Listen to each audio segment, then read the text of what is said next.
Lesson 6. Work to learn, don't work for money. Job security meant everything to my educated dad. Learning meant everything to my rich dad. By Robert Kyosaki. A few years ago, I granted an interview with a newspaper in Singapore. The young female reporter was on time, and the interview got underway immediately. We sat in the lobby of a luxurious hotel, sipping coffee and discussing the purpose of my visit to Singapore. I was to share the platform with Zig Ziglar. He was speaking on motivation, and I was speaking on the secrets of the rich. Someday, I would like to be a best-selling author like you, she said. I had seen some of the articles she had written for the paper, and I was impressed. She had a tough, clear style of writing.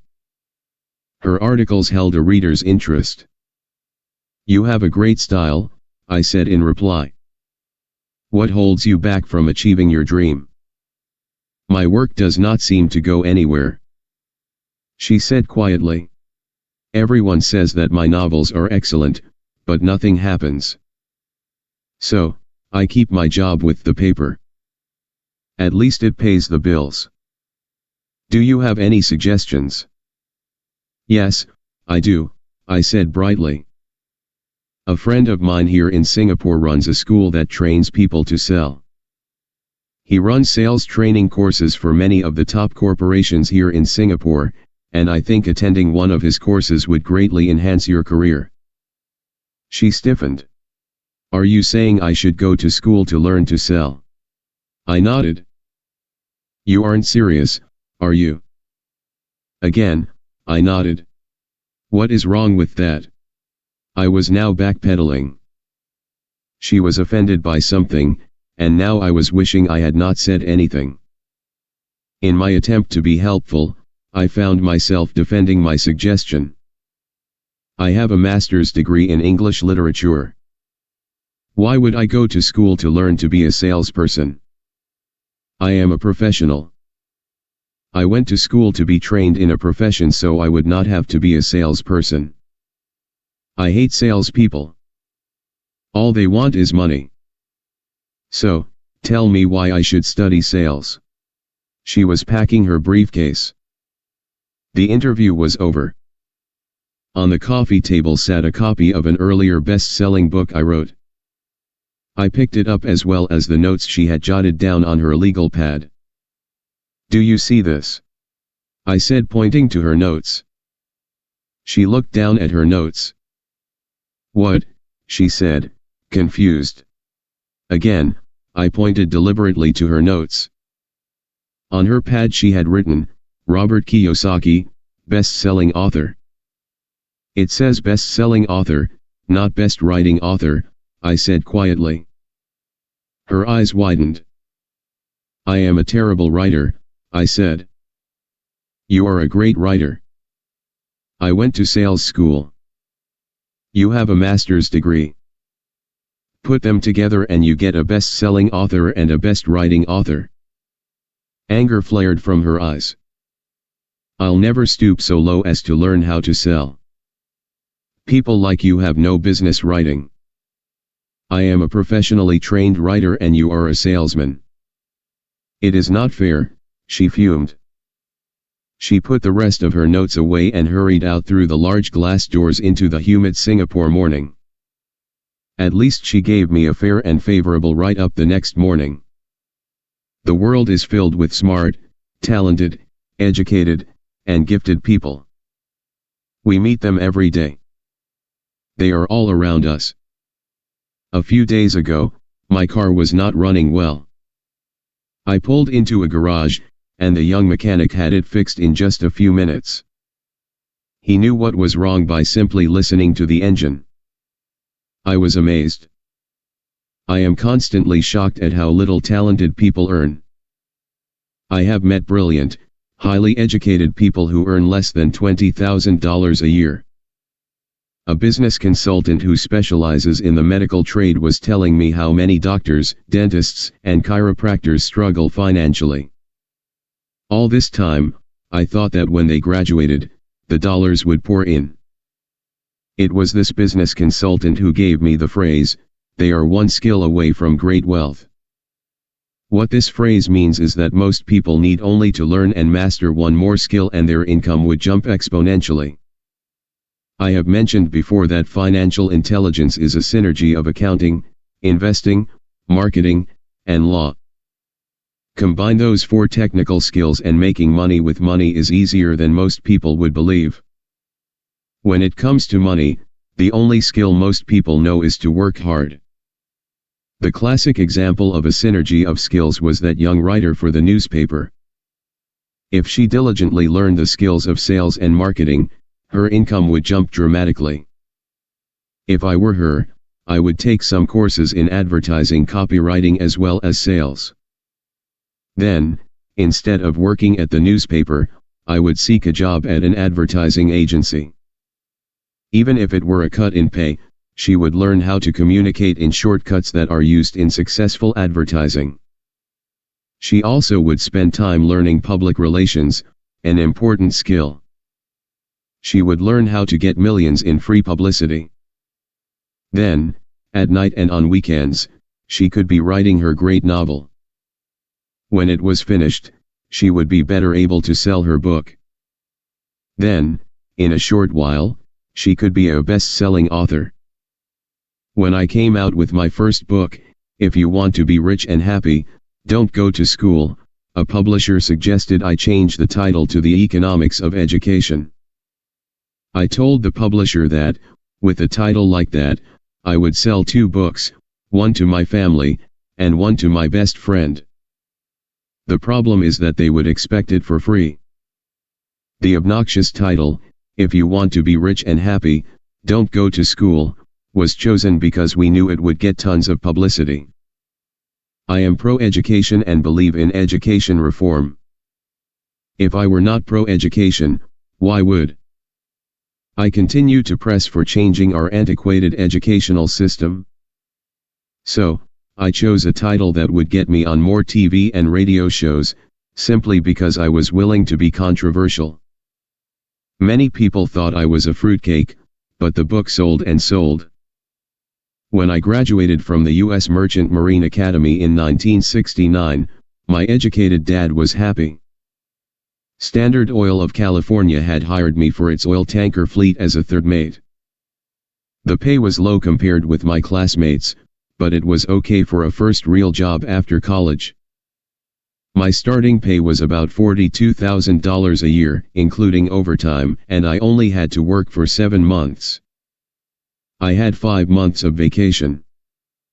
If I had wanted to, I could have taken the run to Vietnam with a subsidiary shipping company and easily doubled my pay instead of taking 5 months of vacation.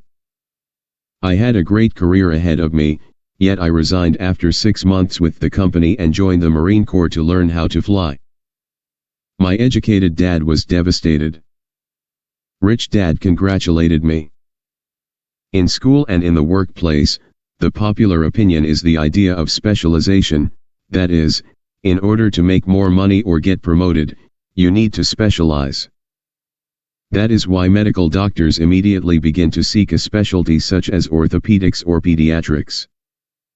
The same is true for accountants, architects, lawyers, pilots, and others. My educated dad believed in the same dogma. That is why he was thrilled when he eventually achieved his doctorate. He often admitted that schools reward people who study more and more about less and less. Rich Dad encouraged me to do exactly the opposite. You want to know a little about a lot was his suggestion. That is why for years I worked in different areas of his companies. For a while, I worked in his accounting department. Although I would probably never have been an accountant, he wanted me to learn via osmosis. Rich Dad knew I would pick up jargon and a sense of what is important and what is not. I also worked as a busboy and construction worker as well as in sales, reservations, and marketing. He was grooming Mike and me. That is why he insisted we sit in on the meetings with his bankers, lawyers, accountants, and brokers. He wanted us to know a little about every aspect of his empire. When I quit my high-paying job with Standard Oil, my educated dad had a heart-to-heart talk with me. He was bewildered. He could not understand my decision to resign from a career that offered high pay, great benefits, lots of time off, and opportunity for promotion. When he asked me one evening, "Why did you quit?" I could not explain it to him, though I tried hard to. My logic did not fit his logic. The big problem was that my logic was my rich dad's logic. Job security meant everything to my educated dad. Learning meant everything to my rich dad. Educated dad thought I went to school to learn to be a ship's officer. Rich dad knew that I went to school to study international trade. So as a student, I made cargo runs, navigating large freighters, oil tankers, and passenger ships to the Far East and the South Pacific. Rich dad emphasized that I should stay in the Pacific instead of taking ships to Europe because he knew that the emerging nations were in Asia, not Europe. While most of my classmates, including Mike, were partying at their fraternity houses, I was studying trade, people, business styles, and cultures in Japan, Taiwan, Thailand, Singapore, Hong Kong, Vietnam, Korea, Tahiti, Samoa, and the Philippines. I was partying also, but it was not in any frat house. I grew up rapidly. Educated dad just could not understand why I decided to quit and join the Marine Corps. I told him I wanted to learn to fly, but really, I wanted to learn to lead troops. Rich dad explained to me that the hardest part of running a company is managing people. He had spent 3 years in the army. My educated dad was draft exempt. Rich dad valued learning to lead men into dangerous situations. Leadership is what you need to learn next, he said. If you're not a good leader, you'll get shot in the back, just like they do in business. Returning from Vietnam in 1973, I resigned my commission, even though I loved flying. I found a job with Xerox Corp. I joined it for one reason, and it was not for the benefits. I was a shy person, and the thought of selling was the most frightening subject in the world. Xerox has one of the best sales training programs in America. Rich dad was proud of me. My educated dad was ashamed. Being an intellectual, he thought that salespeople were below him. I worked with Xerox for 4 years until I overcame my fear of knocking on doors and being rejected. Once I could consistently be in the top 5 in sales, I again resigned and moved on, leaving behind another great career with an excellent company. In 1977, I formed my first company. Rich dad had groomed Mike and me to take over companies. So, I now had to learn to form them and put them together. My first product, the nylon and Velcro wallet, was manufactured in the Far East and shipped to a warehouse in New York, near where I had gone to school. My formal education was complete, and it was time to test my wings. If I failed, I would go broke. Rich dad thought it best to go broke before 30. You still have time to recover, was his advice. On the eve of my 30th birthday, my first shipment left Korea for New York. Today, I still do business internationally. And as my rich dad encouraged me to do, I keep seeking the emerging nations. Today my investment company invests in South American countries and Asian countries, as well as in Norway and Russia. There is an old cliché that goes, "Job is an acronym for just over broke." Unfortunately, I would say that applies to millions of people. Because school does not think financial intelligence is an intelligence, most workers live within their means. They work and they pay the bills. There is another horrible management theory that goes, workers work hard enough to not be fired. And owners pay just enough so that workers won't quit. And if you look at the pay scales of most companies, again I would say there is a degree of truth to that statement. The net result is that most workers never get ahead. They do what they've been taught to do, Get a secure job. Most workers focus on working for pay and benefits that reward them in the short term, but are often disastrous in the long run. Instead, I recommend to young people to seek work for what they will learn, more than what they will earn. Look down the road at what skills they want to acquire before choosing a specific profession and before getting trapped in the rat race. Once people are trapped in the lifelong process of bill paying, they become like those little hamsters running around in those metal wheels.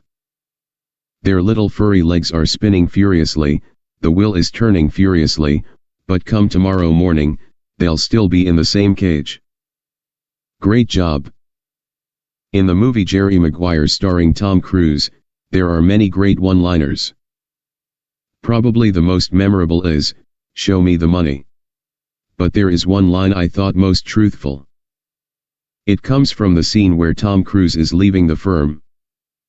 He has just been fired, and he is asking the entire company, "Who wants to come with me?" And the whole place is silent and frozen.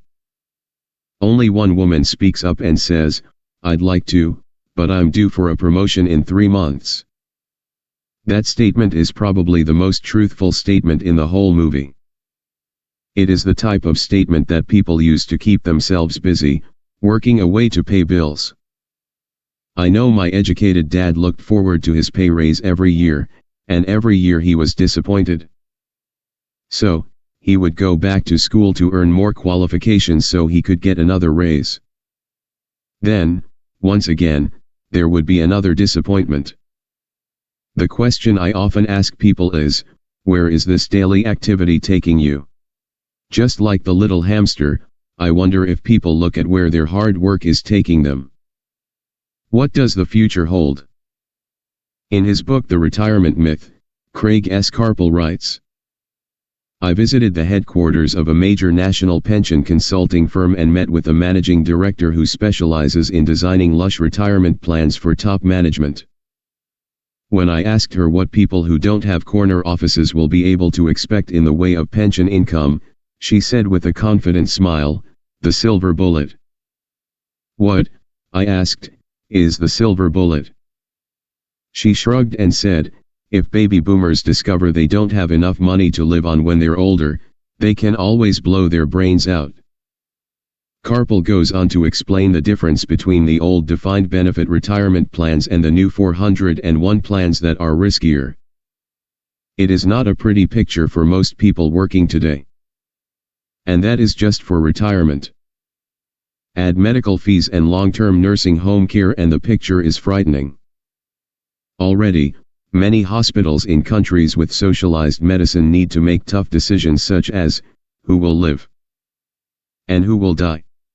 They make those decisions purely on how much money they have and how old the patients are. If the patient is old, they often will give the medical care to someone younger. The older poor patient gets put to the back of the line. Just as the rich can afford better education, the rich will be able to keep themselves alive, while those who have little wealth will die. So, I wonder, are workers looking into the future or just until their next paycheck, never questioning where they are headed? When I speak to adults who want to earn more money, I always recommend the same thing. I suggest taking a long view of their life. Instead of simply working for the money and security, which I admit are important, I suggest they take a second job that will teach them a second skill.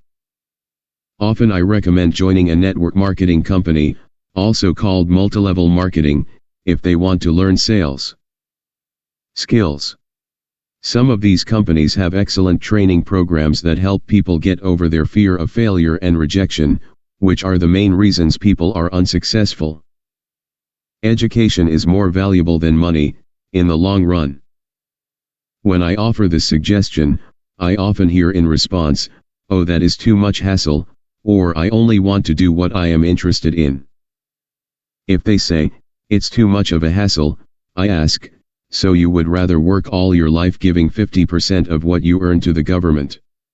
If they tell me, "I only do what I am interested in," I say, "I'm not interested in going to the gym, but I go because I want to feel better and live longer." Unfortunately, there is some truth to the old statement, you can't teach an old dog new tricks. Unless a person is used to changing, it's hard to change. But for those of you who might be on the fence when it comes to the idea of working to learn something new, I offer this word of encouragement: life is much like going to the gym. The most painful part is deciding to go. Once you get past that, it's easy. There have been many days I have dreaded going to the gym, but once I am there and in motion, it is a pleasure.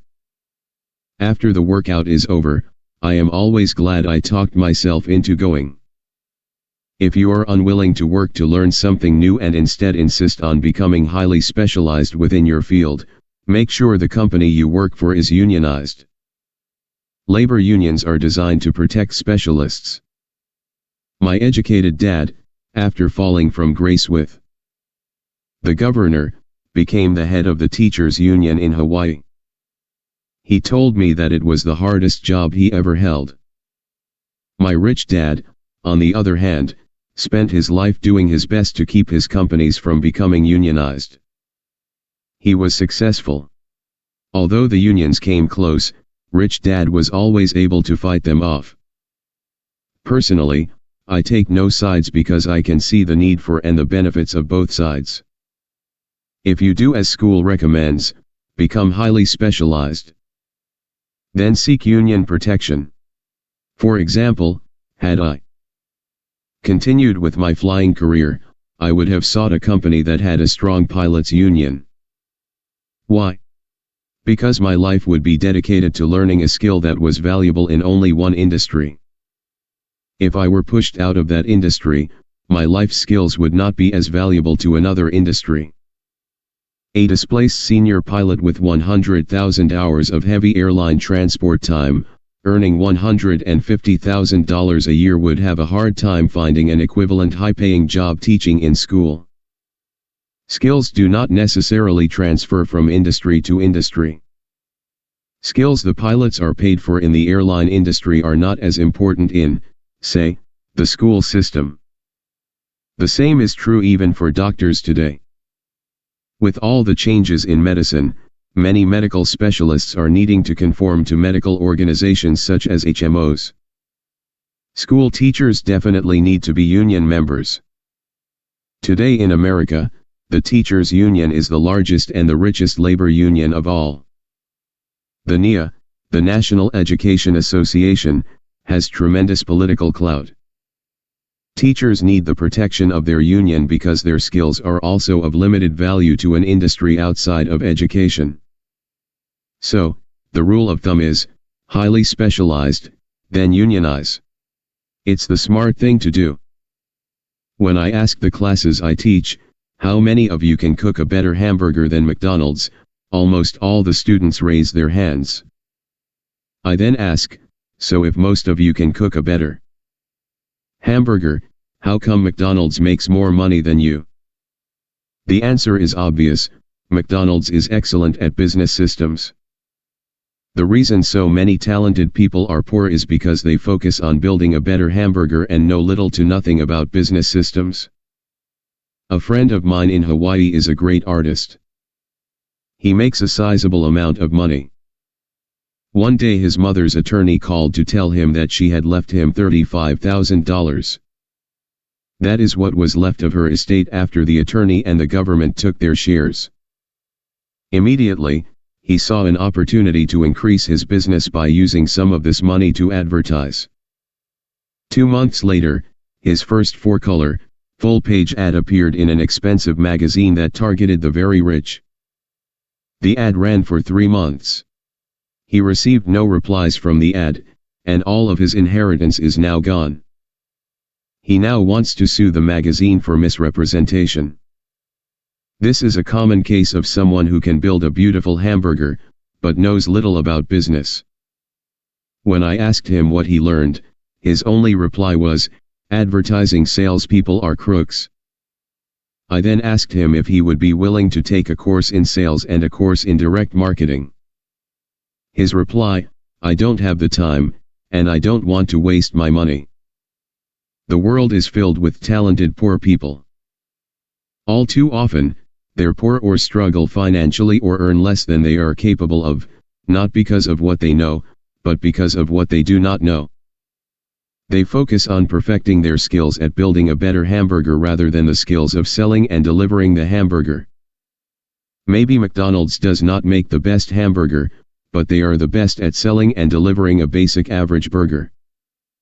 Poor dad wanted me to specialize. That was his view on how to be paid more. Even after being told by the governor of Hawaii that he could no longer work in state government, my educated dad continued to encourage me to get specialized. Educated dad then took up the cause of the teachers' union, campaigning for further protection and benefits for these highly skilled and educated professionals. We argued often, but I know he never agreed that over-specialization is what caused the need for union protection. He never understood that the more specialized you become, the more you are trapped and dependent on that specialty. Rich Dad advised that Mike and I groom ourselves. Many corporations do the same thing. They find a young bright student just out of business school and begin grooming that person to someday take over the company. So these bright young employees do not specialize in one department. They are moved from department to learn all the aspects of business systems. The rich often groom their children or the children of others. By doing so, their children gain an overall knowledge of the operations of the business and how the various departments interrelate. For the World War II generation, it was considered bad to skip from company to company. Today, it is considered smart. Since people will skip from company to company rather than seek greater specialization in skills, why not seek to learn more than to earn? In the short term, it may earn you less, but it will pay dividends in the long term. The main management skills needed for success are 1. Management of cash flow. 2. Management of systems. 3. Management of people. The most important specialized skills are sales and marketing. The ability to sell to communicate to another human being, be it a customer, employee, boss, spouse, or child, is the base skill of personal success. Communication skills such as writing, speaking, and negotiating are crucial to a life of success. These are skills I work on constantly, attending courses or buying educational resources to expand my knowledge. As I have mentioned, my educated dad worked harder and harder the more competent he became. He also became more trapped the more specialized he got. Although his salary went up, his choices diminished. Soon after, he was locked out of government work. He found out how vulnerable he really was professionally. It is like professional athletes who suddenly are injured or are too old to play. Their once high-paying position is gone, and they have limited skills to fall back on.